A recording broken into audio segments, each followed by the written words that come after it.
When I was a little boy, only like 3 years old or so, my parents would give me Montini. That is like Lego, just building blocks. Yeah. And with that, I already built an organ for myself, not one, but a few. And I used my colored pencils, the Koki pens, as the pipes of this instrument. Hello, Gerrit. How are you? I'm very well, thank you, Petra. Thanks for the opportunity to talk to you. Oh, no, thank you so much for your time. And you live in the lovely George in the Western Cape. Yes, I moved here in 2017. Yeah. Became the organist of the Dutch Reformed, the so-called Moederkerk, the white church, the very old church that was, it started, the church community started in 1813, but the church building was erected in 1842. So it's a privilege to play there. Wow, Yeah. It's quite an old building then. Yes, for South Africa, yeah. Yeah, and how much of the original organ is still there? The organ. Yeah. Yes, the organ it's very lovely instrument. It was built by Hill, the famous English organ builder, in 1879. So I think that's about the year that Brahms died. So 1879. The organ is still very much in original state. They only added 2 registers on the pedal.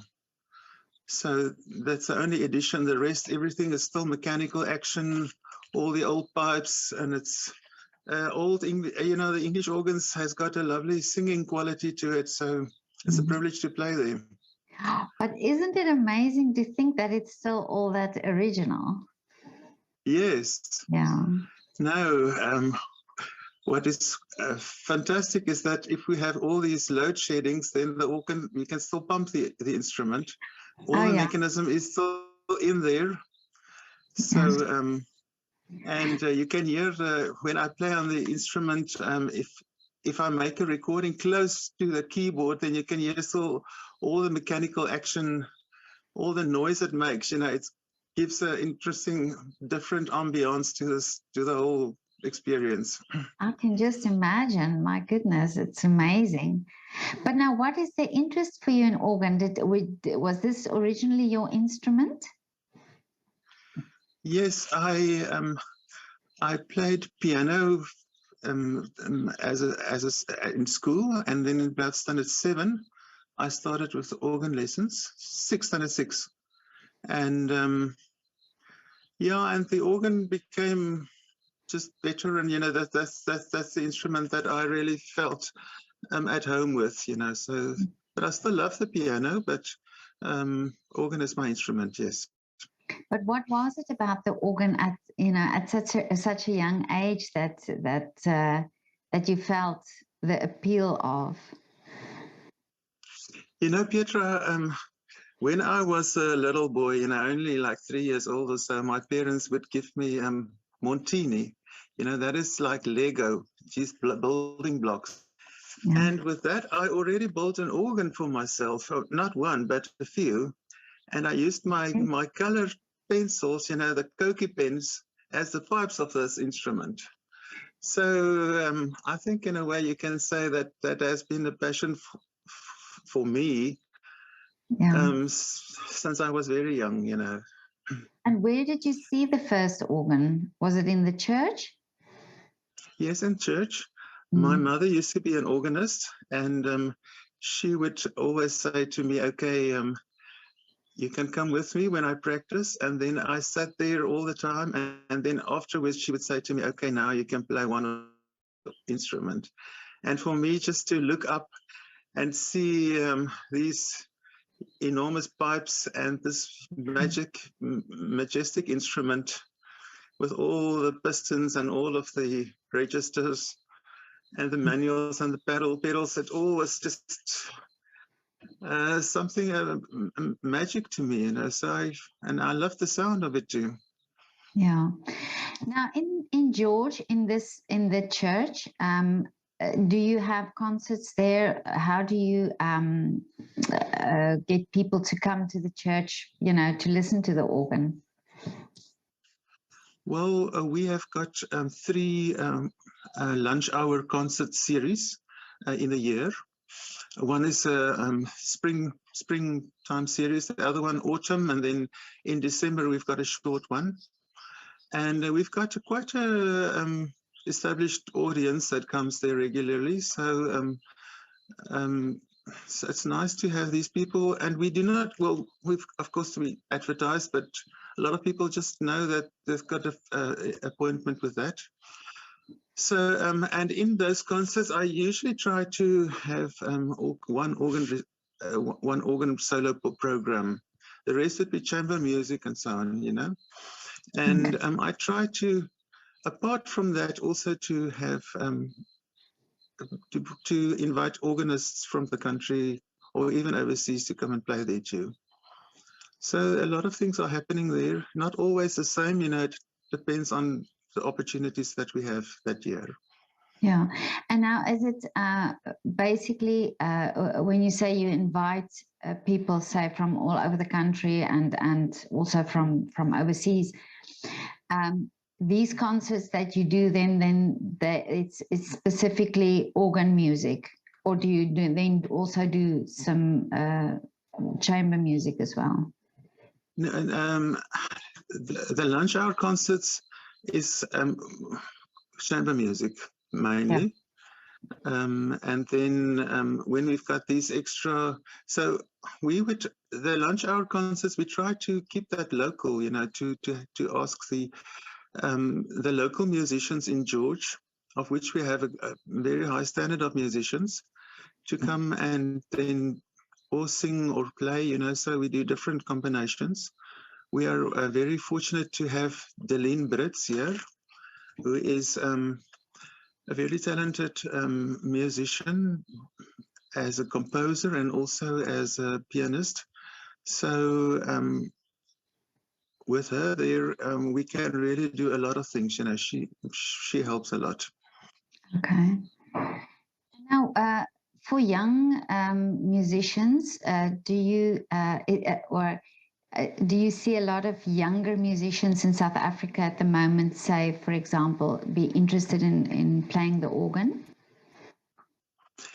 Petra, it's been many years that I've been on the SACOF committee. SACOF is Southern African Church and Concert Organists Society.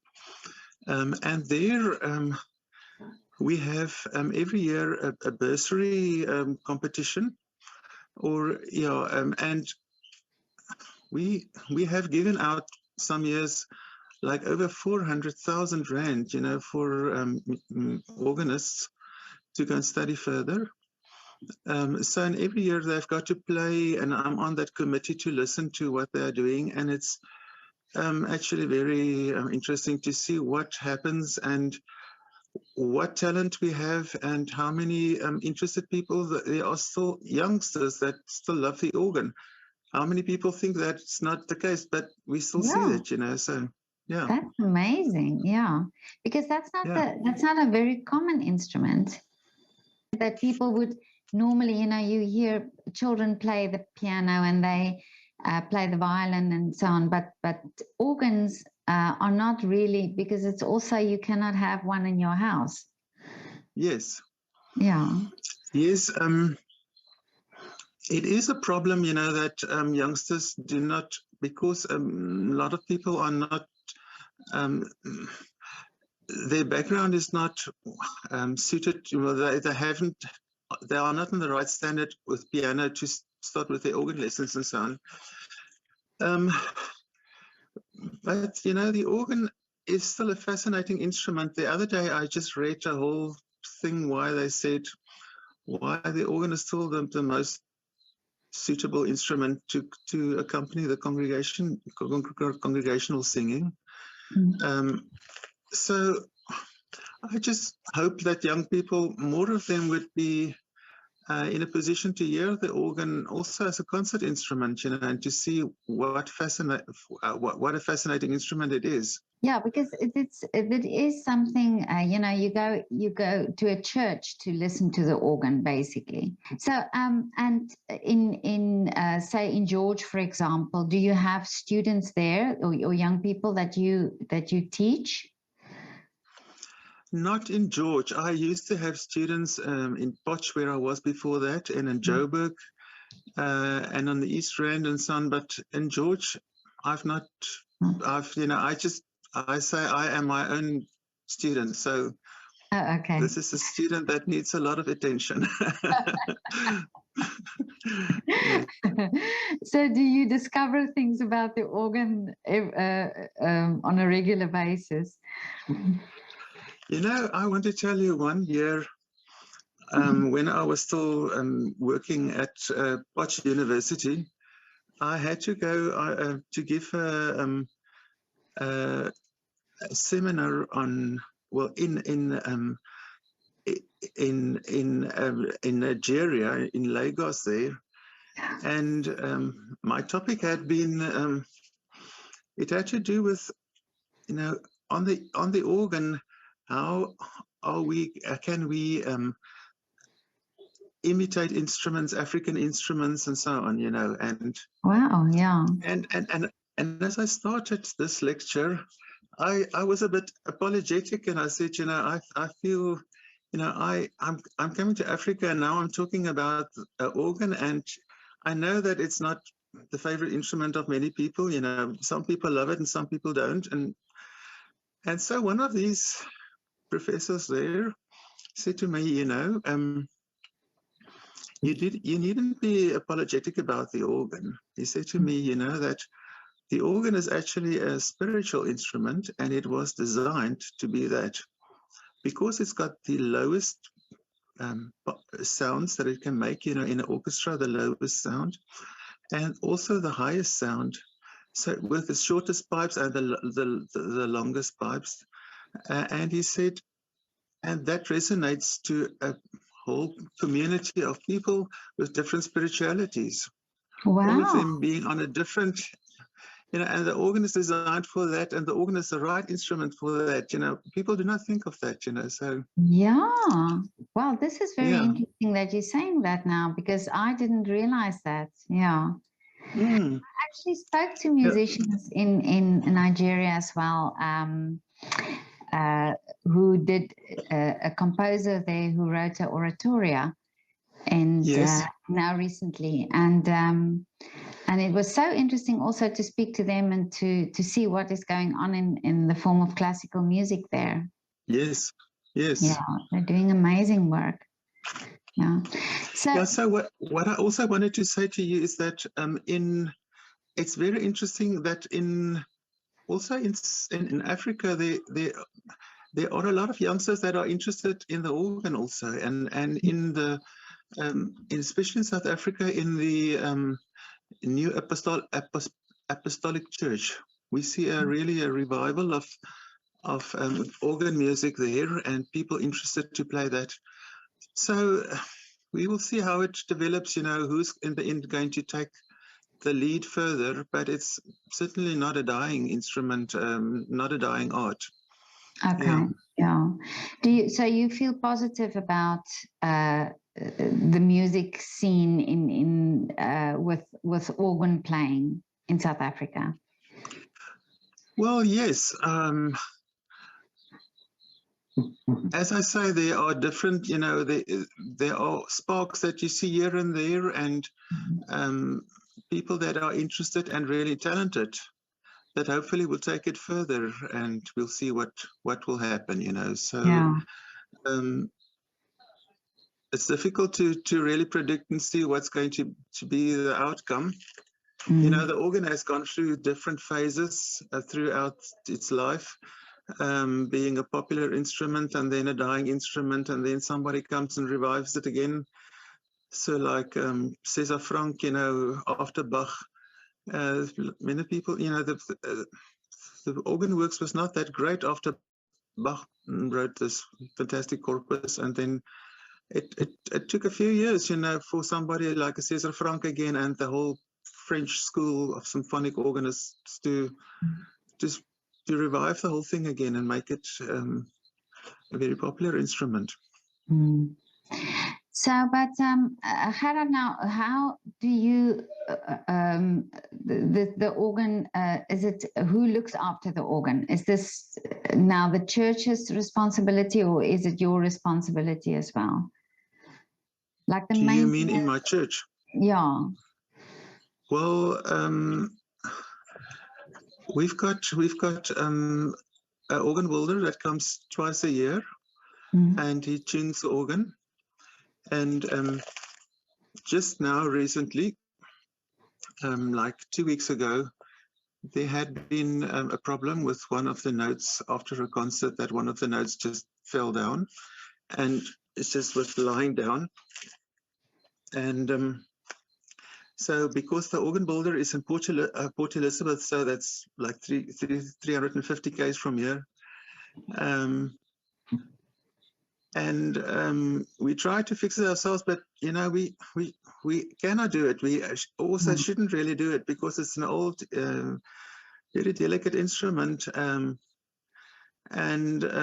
so in the end, the organ builder came this morning. Oh, okay. And to come and fix that one note, so that's what happens. It's a delicate thing. The organ had been like one of the top discoveries with a clock in the pre-industrial time. So the organ with a mechanical clock, it's been really it's on the same level of a specialist that works on it. So there are so many little things that needs to be balanced to give the organ a soul and that it can sing. And if those balances are out, then the instrument doesn't. That it's not it cannot sing. Yeah. Yeah. Well, this I find fascinating because it's like, it's if you now say the organ builder, then we don't think of that always, and it's like the violin maker I talk to, you see the instrument and you see it being played by a musician, but you never see the violin maker who makes this instrument that makes this wonderful sound. And now it's the same. I'm very interested in this organ builder, the job that he does. Yeah, that's very interesting. Yeah, no, we have to have a good relationship with the organ builder. Yeah. Because the instrument also goes out with the temperature differences and so on. So we really rely on them. But now, Gerrit, tell me, what is your wish for the future? What is your wish for 2022? Petra, when a few years ago, I often went to Europe to play concerts there, and I played a lot of South African repertoire on the organ with works that, like Stefans Grove and so on, Afrika Hymnus, and he wrote 3 of them, and where he imitates the sounds of Africa. And it also always had been such a privilege for me to go to Europe and introduce this fantastic music that we have. And it's actually more appreciated in Europe, I think, than in South Africa, because we know the sounds, but in Europe, to sit in an old cathedral and to come and play music that tells the folklore of Africa and imitating the drums and the birds of Africa there in that setting makes it a real fantastic experience. So at the moment, I'm a bit in limbo because of the COVID story, So of the concerts that I had was cancelled.